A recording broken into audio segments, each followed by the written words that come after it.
조금 아까 김은정 목사님도 기도 시간에 말씀하셨지만은 지금 아프리카를 비롯해서 또 뭐 텍사스 이런 지역에 예상치 못한 엄청난 폭우가 내렸는데 우리가 인도네시아에서는 잘 출발했지만은 인도네시아에서 싱가포르를 경유해서 한국으로 들어오게 되는 그 여정이었는데 싱가포르 공항에 폭우가 많이 내리면서 비행기들이 많이 연착이 되고 그 여파로 인해서 원래는 저희들이 일찍 들어왔어야 되는데 비행기를 타는 시간이 굉장히 많이 늦어졌습니다. 거의 하루 가까이를 싱가포르 공항 대합실 안에서 이렇게 머물면서 지내게 되었는데요. 이제는 비행기가 뜨겠지 하면서 우리가 11시 10분, 20분, 30분, 40분 계속 기다리다가 마침내 12시가 딱 되니까 방송이 드디어 나오더라고요. 굿모닝 그러면서 제가 알아듣는 영어는 많지 않지만 굿모닝이라는 단어가 나와서 깜짝 놀라서 시계를 봤더니 와 정말로 날이 바뀌었습니다. 날이 바뀌었어요. 그러면서 이제 비행기를 타고 새벽 밤을 꼬박 세워서 도착하게 되었습니다.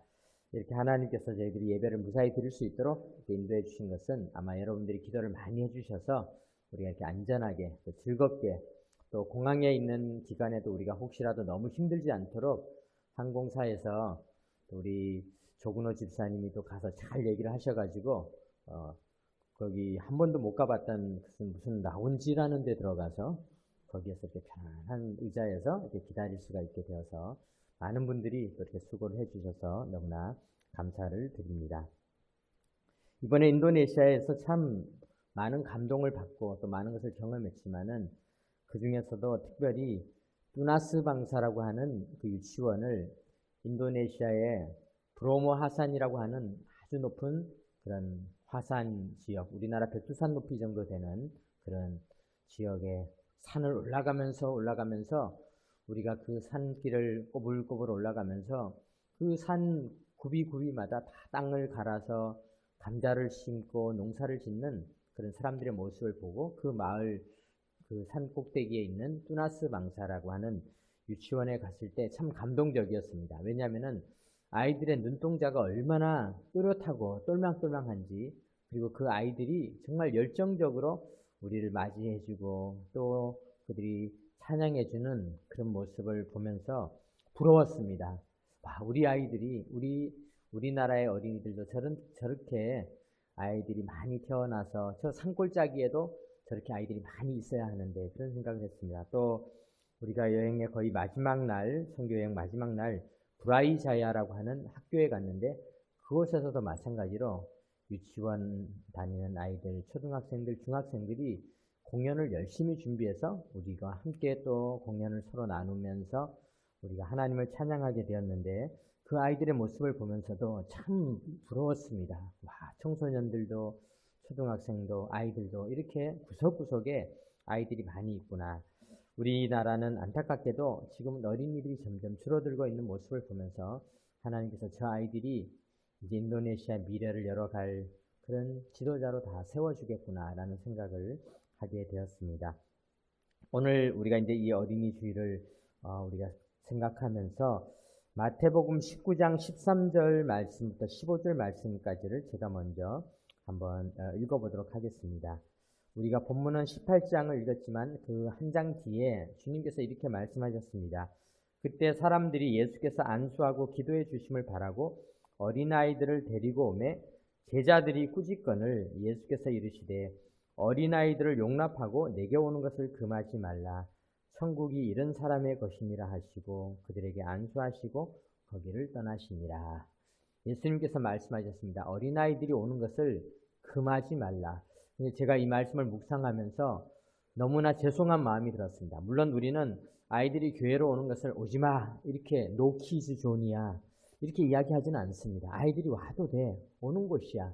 오면 더 좋지. 우리는 이렇게 생각하지만은 그러나 어떻게 보면은 이 땅에서 이 우리나라 전체 문화가 아이들이 태어나는 것들을 마음으로는 환영한다고 하지만은 아이들이 태어나기 어려운 환경이 되어져 있고 교회 역시 마찬가지로 교회에 나오는 아이들보다는 지금 아마 어린이날이라서 이곳저곳에서 바깥에 있는 아이들이 훨씬 더 많은 이 세상을 우리가 살아가면서 우리가 어린이들이 주님께로 오는 것을 금하지는 않았지만은 혹시라도 우리의 문화가 어린이들이 오는 것을 금하는 문화는 아닌가, 이런 반성을 하게 되었습니다. 오늘 우리가 이 어린이 주일날 우리는 이 어린이들이 주님께로 오는 것에 대해서 관심을 가지고, 또 교회가 이런 일들을 끝까지 잘 감당해야 될 가장 중요한 책임 중에 하나가 어린이를 주님께로 인도하는 것이다 라는 사실을 생각하면서 어린이 주일의 말씀을 함께 나누도록 하겠습니다.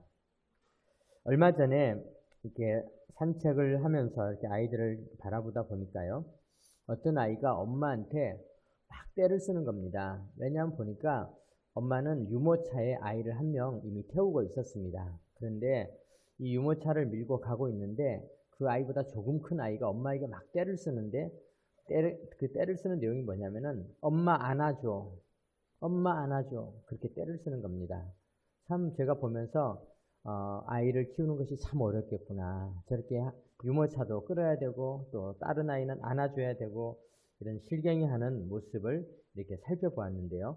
우리가 어린이는 어떤 존재이길래 오늘 본문 18절에 보니까 예수님께서 너희가 어린아이와 같이 되지 아니하면은 이렇게 말씀하셨을까요? 3절에 이렇게 기록되어 있잖아요. 이르시되 진실로 너희에게 이르노니 너희가 돌이켜 어린아이들과 같이 되지 아니하면 결단코 천국에 들어가지 못하리라. 이렇게 말씀을 하셨을까?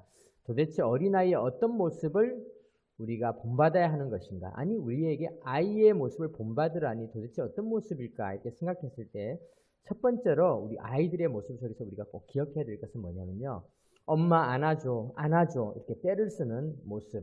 우리가 그것을 이제 의존성이라고 한번 생각을 해보도록 하겠습니다. 아이들의 특징은 매달리는 것입니다. 엄마에게 매달리는 것입니다. 참 아이들은요, 정말 어떤 사람은 그래서 오죽하면은 엄마 껌딱지라는 그런 말을 하더라고요. 얼마나 엄마에게 딱딱 달라붙어서 껌딱지처럼 붙어 있는 것이죠.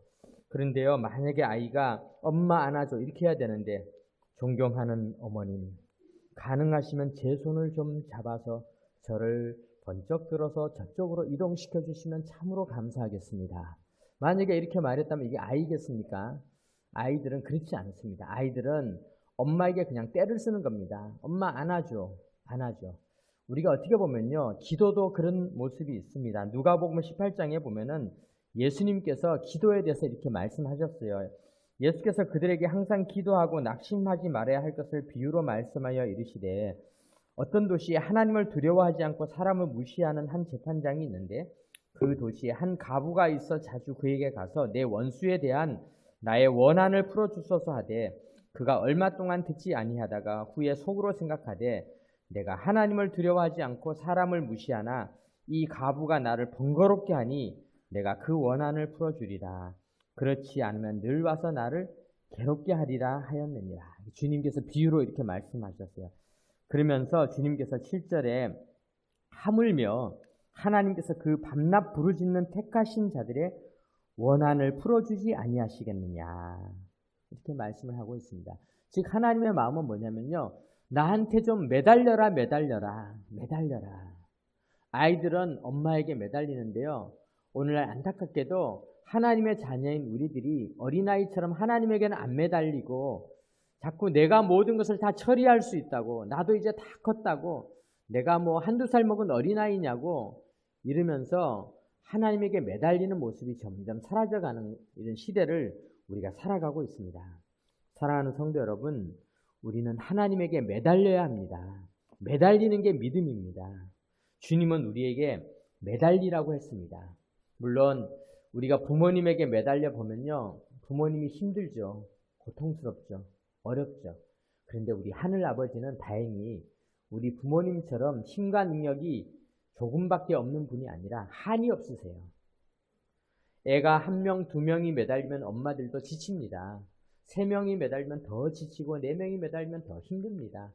근데 우리 하나님 아버지는 사람 부모님이 아니시기 때문에, 하늘 아버지이시기 때문에 우리 모두가 다 매달려도 우리 하나님은 그 사랑을 다 쏟을 수가 있습니다. 사람은 사랑을 쏟을 수 있는 한계가 있지만은 우리 하늘 아버지께서는 모든 사랑을 다 받아주실 만큼 큰 사랑을 가지고 있습니다.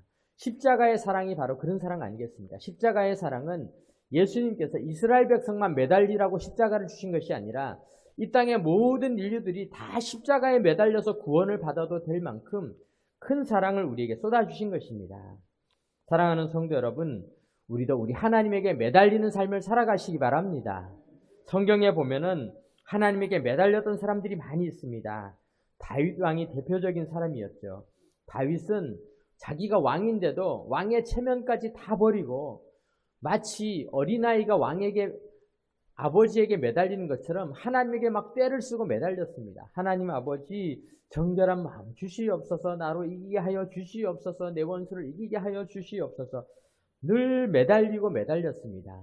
그랬더니 하나님께서는 매달리는 다윗을 사용하셔서 그가 왕이 되게 하고, 그리고 오늘날 이 땅에 많은 신앙인들이 다윗의 길로 걸어가면 좋겠다라고 이야기할 만큼 신앙의 표본이 되었던 것입니다.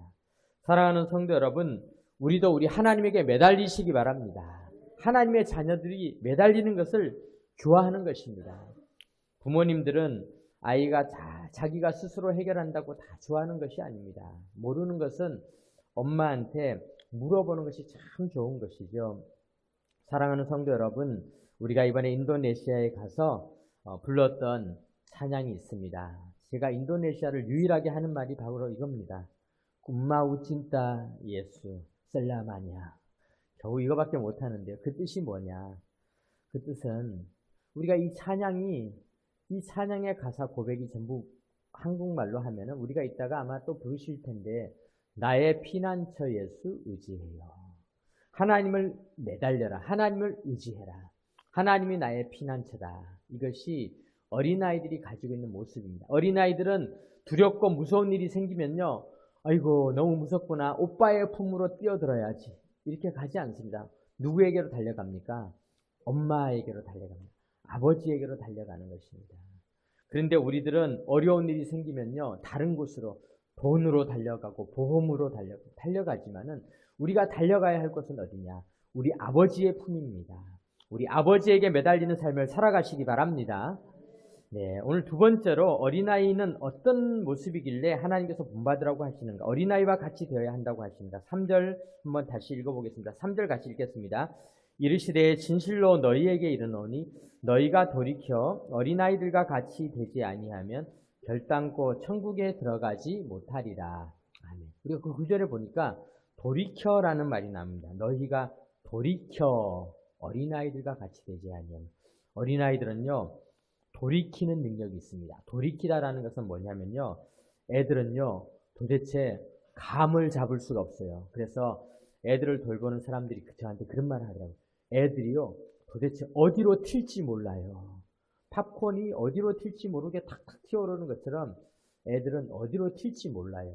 그런데요, 우리가 그것을 다른 말로 이야기하면은, 어른들은요 내가 가는 방향만, 내가 가던 길로만, 내가 하던 일로만, 내 고집대로만 살아가는 것이 어른들의 삶이라면요, 아이들은 쉽게 방향을 바꾸고 쉽게 돌이키고, 어린아이와 같이 너희가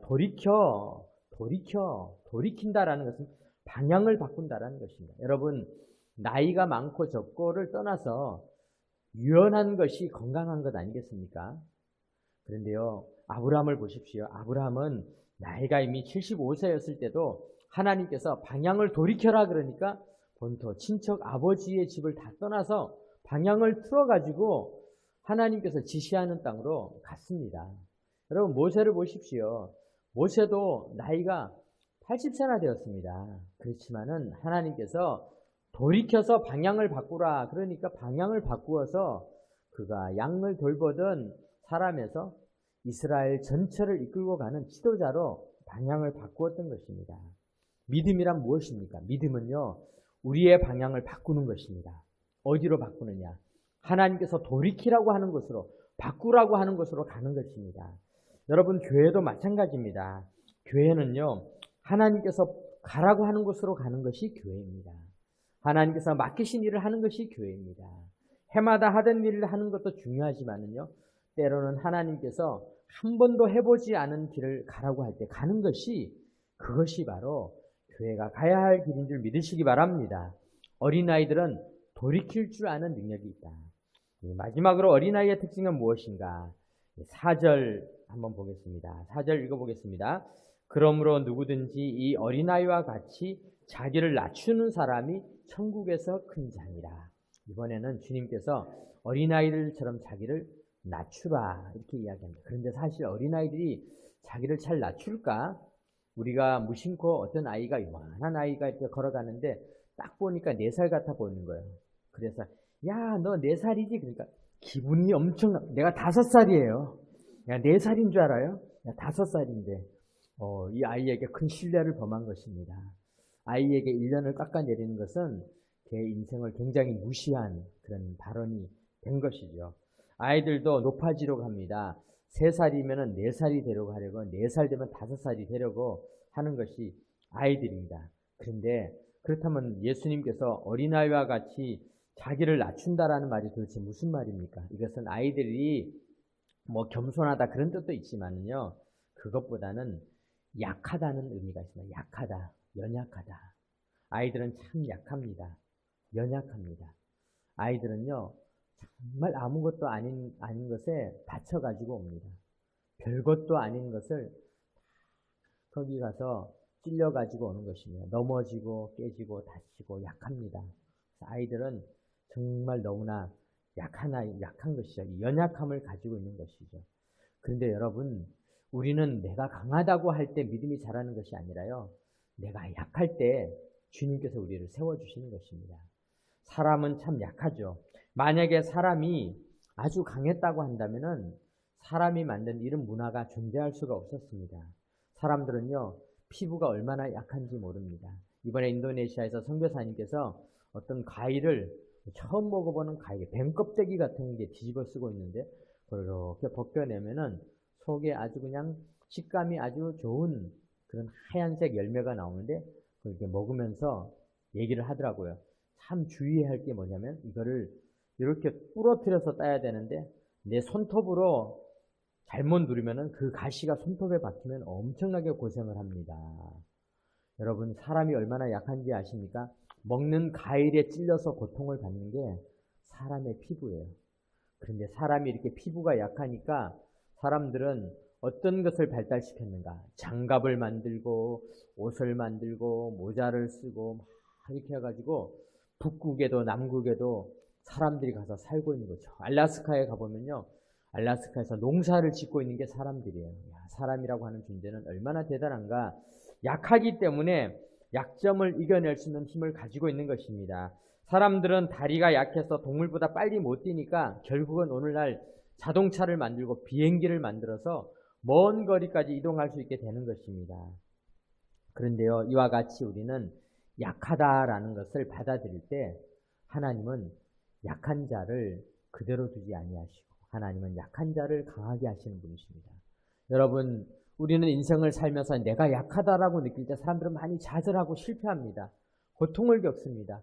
내가 이렇게 약해 빠지다니 그러면서 마음 아파합니다. 그런데 그것은요, 내가 약하다라고 느낄 때가 오히려 축복의 때임을 믿으시기 바랍니다. 내가 약할 때 주님을 잡을 수 있는 것입니다. 내가 약할 때 내 힘을 의지하지 않고 하나님을 의지할 수 있는 것입니다. 내가 약할 때 강함 주시는 분이 하나님이신 것입니다. 사랑하는 성도 여러분, 아이들은 그것을 알고 있습니다. 내가 약하다는 것을 알고 있습니다. 그래서 그 약한 자리에 어머니의 손길, 아버지의 손길이 필요한 것입니다. 마태복음 5장에 보면은 예수님께서는 말씀하셨습니다. 제자들을 불러 모아놓고 산에서 말씀하셨어요. 심령이 가난한 자는 복이 있나니 천국이 그들의 것이며. 참 마음이 여리고 정말 어떻게 마음이 그렇게 여릴 수가 있냐. 그래가지고 네가 사회에 가서 무슨 일을 할 수 있겠느냐. 사람들은 그렇게 심령이 약한 자를 핀잔을 주고 더 주눅들게 하지만은 주님께서는 그렇게 말씀하시지 않고요. 심령이 가난한 자는 복이 있나니. 작은 일에도 우리는 양심이 거리끼고 상처받고 아파하는 자들은요. 주님이 거기에 계십니다. 주님을 만날 수 있는 기회가 있는 것입니다. 애통하는 자는 복이 있나니 그들이 위로를 받을 것입니다. 여러분, 사람들은 막 그럽니다. 아니 남자가 무슨 눈물을 흘리냐. 저도 가끔 요즘에 이상하게 드라마를 보다 보면 자꾸 이상하게 눈물이 주르르 주르르 흘러가지고 내가 왜 이럴까? 성별이 바뀌었나? 갑자기 이렇게 눈물이 막 날 때가 있어요. 그런데 우리가 눈물이 남의 조그만 아픔을 봐도 눈물이 나요. 남의 결혼식에 가서 앉아있는데 아니 신부가 들어오는데 왜 내 눈에서 눈물이 나는지 모르겠어요. 참 이상하다. 내 딸도 아닌데 왜 내 눈에서 눈물이 날까? 눈물이 날까? 참 이상한 일이에요. 군복을 입은 아이가 훈련소에 들어갔는데 왜 내 눈에서 눈물이 나는지 모르겠어요. 우리는 자꾸 눈물을 흘리고 있습니다. 그런데요, 사람들은 욕합니다. 야, 그렇게 힘이 없고 약해서 눈물이나 질질 짜고 있느냐. 사람들은 그렇게 핀잔을 주지만 주님께서는 그 약함을 그렇게 핀잔 주지 아니하시고 애통하는 자는 복이 있나니 그들이 위로를 받을 것이며 주님은 그렇게 말씀하고 있습니다. 온유한 자는 복이 있나니 그들이 땅을 기업으로 받을 것이며 이 온유한 자들 얼마나 참 세상에서 손해 많이 봅니까? 바가지란 바가지 다 쓰고요. 물건 사러 가면 꼭 남들보다 더 비싼 돈 주고 사가지고 오고요. 그리고 나서는 사갖고 와서는 후회하면서도 거기다 말 한마디 제대로 못하고 아유 고맙습니다. 이러고 와서는 집에 와서 끙끙 앓는 것입니다. 아이고 한번 따져보기라도 할걸. 따져보기라도 할걸. 온유한 자들. 세상 사람들은 그래가지고 세상 살겠느냐 하지만요. 그 온유한 자들을 우리 하나님께서는 걱정하지 말라. 온유한 자도 나를 만남으로 말미암아서 땅을 기업으로 받을 것이다. 전세 사기를 당하는 것이 아니라 온유한 자들이 땅을 기업으로 받을 것이다. 의에 줄이고 목마른 자는 복이 있나니 그들이 배부를 것이며 의에 줄인 자들 보아봐요. 어떤 자들입니까? 남의 일에 정말 보면서 막 흥분합니다. 아니 지금 이렇게 지구가 이렇게 어려워지고 있는데 어떻게 우리가 빨대를 그렇게 2개나 갖고 와서 버릴 수가 있습니까? 우리가 오지랖입니다. 오지랖입니다. 이런 핀잔 많이 들을 거예요. 그런데 그 사람들은 정의롭고 바른 사회를 위해서 정말 그런 사회들을 바라고 있는 거예요. 그 마음속에. 그럴 때 주님께서는 의에 줄이고 목마른 자들에 대해서 그들이 배부를 것이며 말씀하셨습니다. 뿐만 아니라 궁휼히 여기는 자는 복이 있나니 그들이 궁휼히 여김을 받을 것이며 마음이 청결한 자는 복이 있나니 그들이 하나님을 볼 것이며 이 마음이 청결한 자도 이 땅을 살아가기 정말 힘들어요. 남들은요 수백만 원, 수천만 원, 수억 원 떼먹고도 떵떵거리고 사는데 이 사람은 어쩌다가 잘못 계산해 온 10원 때문에 소가리를 하면 이걸 어떻게 돌려줘야지, 이걸 어떻게 돌려줘야지 이러면서 마음에 작은 거리낌 하나 때문에 죄책감을 느끼고 아파하는데요. 작은 것 하나라도 치우는 마음, 내 마음 속에 더러운 것들을 치우는 이 청결한 자들은 결국 그들이 하나님을 볼 것이며 화평하게 하는 자는 그들이 하나님의 아들을 일컬음을 받을 것이며 의를 위하여 박해를 받은 자는 복이 있나니 천국이 그들의 것이며 예수님께서는 이런 약한 자들을 세상에서 다 약해 보이는 모든 모습을 가진 자들을 복된 자라고 말씀하고 있는 것입니다. 사랑하는 성도 여러분, 우리도요, 우리가 약함을 알아야 우리가 약할 때 자녀를 낳았어요. 우리 옛날에 어르신들이요, 저희가 태어날 때는 한 해에 100만 명이 태어났습니다. 그런데 지금은 23만 명이 태어나고 있습니다. 그런데 부모님께서는요, 자녀를 낳고 저희 부모님 세대들은 그렇게 하셨어요. 내가 약해서 내가 못 배웠으니까 우리 애들을 교육을 시켜야지. 내가 잘 못 먹었으니까 너는 좀 잘 먹고 키도 좀 커야지.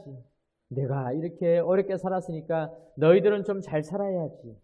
내가 약하기 때문에 자녀들에게 더 관심을 가지고 자녀들을 세워나갈 수 있게 되는 것입니다. 사랑하는 성도 여러분, 우리의 약함을 이용해서 우리 하나님의 풍성함을 이루시기 바랍니다. 우리가 약하다는 것 축복입니다.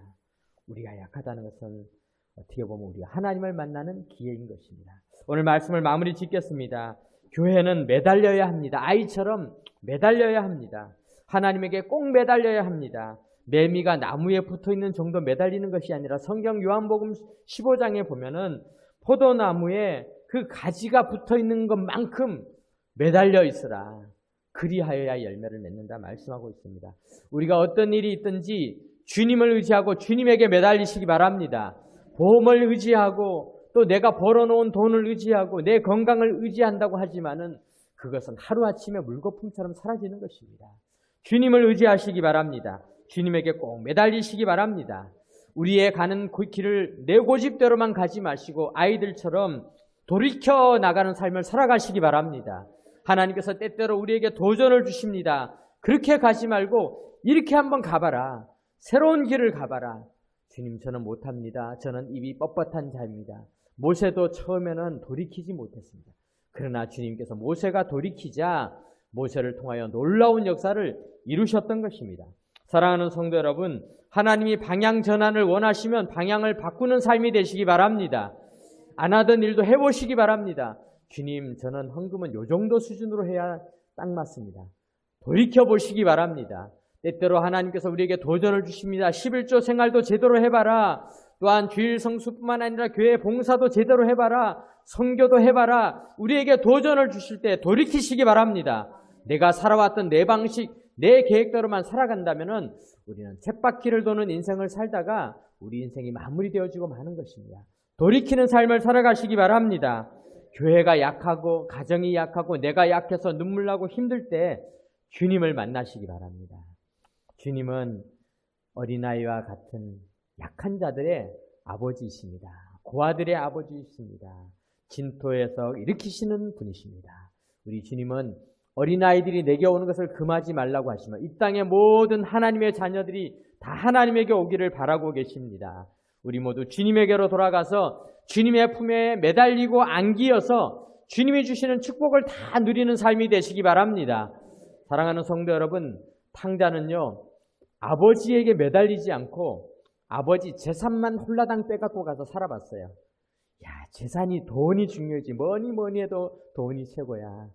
아버지는 내팽개치고 돈을 가지고 나갔는데 잘 살았습니까?